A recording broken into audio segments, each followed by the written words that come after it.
everyone, welcome back to Guitar Tone Chaser. I'm Julia Smith, and today we're diving into one of the most iconic guitar tones ever recorded. We're talking about the second solo of Comfortably Numb. Second solo of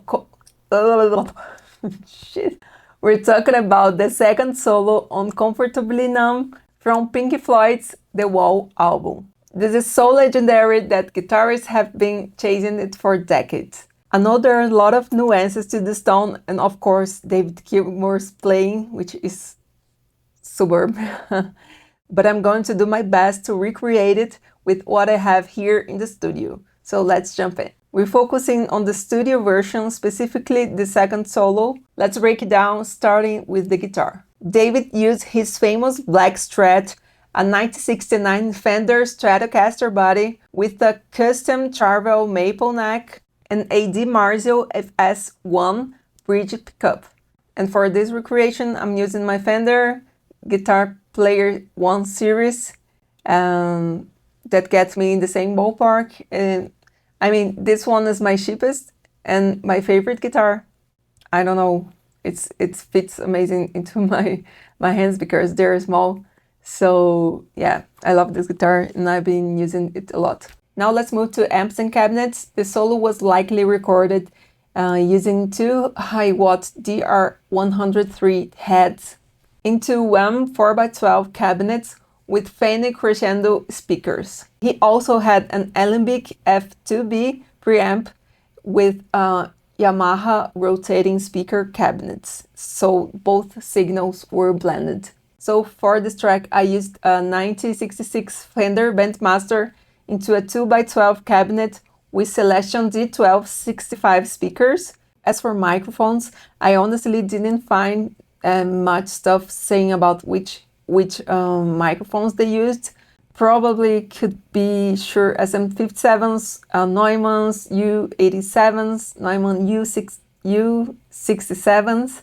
So for this track, I blended a Shure SM57 with my Roswell Mini K65 condenser and tried to match the balance with the original track. Then I added a Neve style preamp with some EQ and also a LA2A style compressor just to smooth the transients just a bit. Nothing too heavy, we need to preserve the dynamics. Next, the fuzz. At the core of this tone is the big muff, especially a Ram's Head version 2.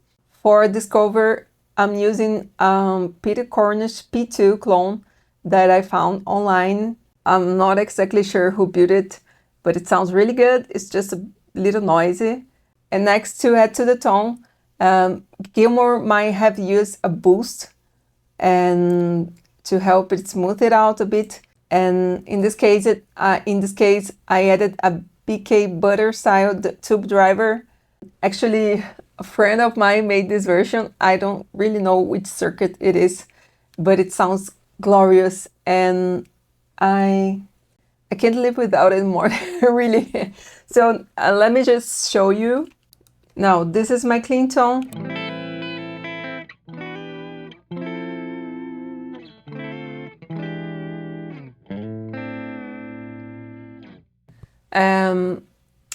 Let me just show you with the Peter Cornish fuzz.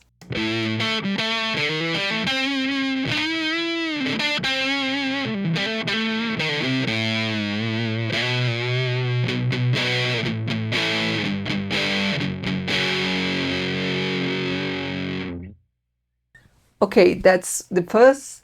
I'm gonna add the drive just to smooth a bit.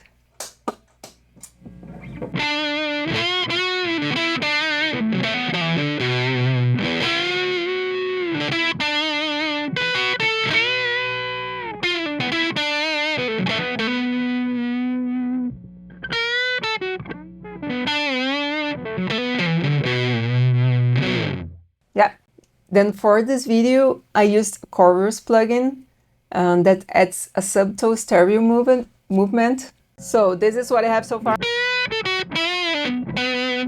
So that's basically the amp with the drive pedals. And usually for modulation and delay and everything, I tend to record effects in the box because sometimes producers ask to send just the effects or just the dry signal.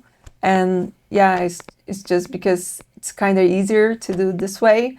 Or if I want something more specific, like a specific chorus or a pedal board that I use, I'll just record with my pedal board and that's fine.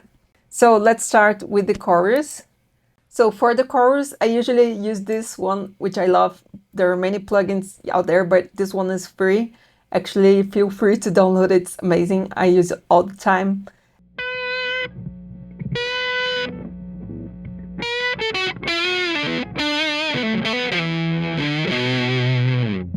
I'm just blending the dry signal with those effects. Then to add more movement, they also use the Yamaha RA200. It's a rotating speaker blended with the original signal chain and the speaker cabinet. So it gives more subtle stereo movement. And for this, I actually searched for some plugins.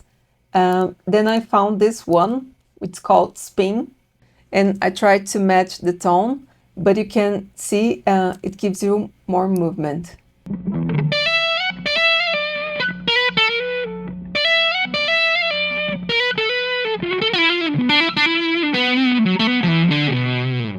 Then for delay, Gilmour used the MXR digital delay rack unit, which setting around 470 milliseconds and about 3 to 4 repeats. So let me add here to the signal. This is a plugin I use all the time. It comes with the Slate Digital subscription, which I definitely have talked about in this channel, and I really use this a lot.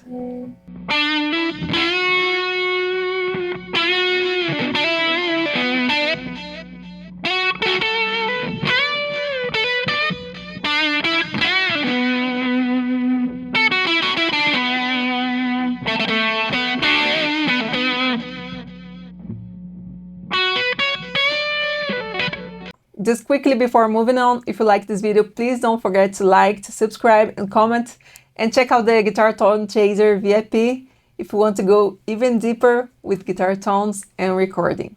If you want to learn more about it, there's a link here in the description. So let's continue. Now, reverb.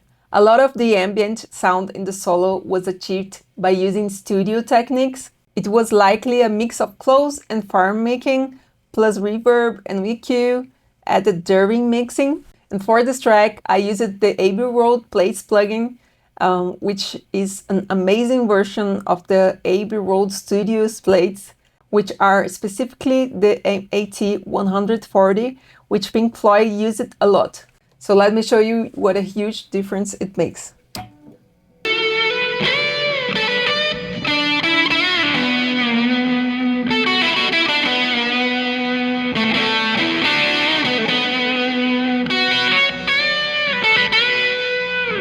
Sounds amazing, right? The effects gave a whole lot of vibe. And that's it. That's my take on recreating Gilmour's iconically Comfortably Numb solo tone. Was it perfect? Of course not, but that's the fun in chasing guitar tones. Do the best with the gear you already own. And please let me know in the comments what would you have done differently. See you in the next one. Bye.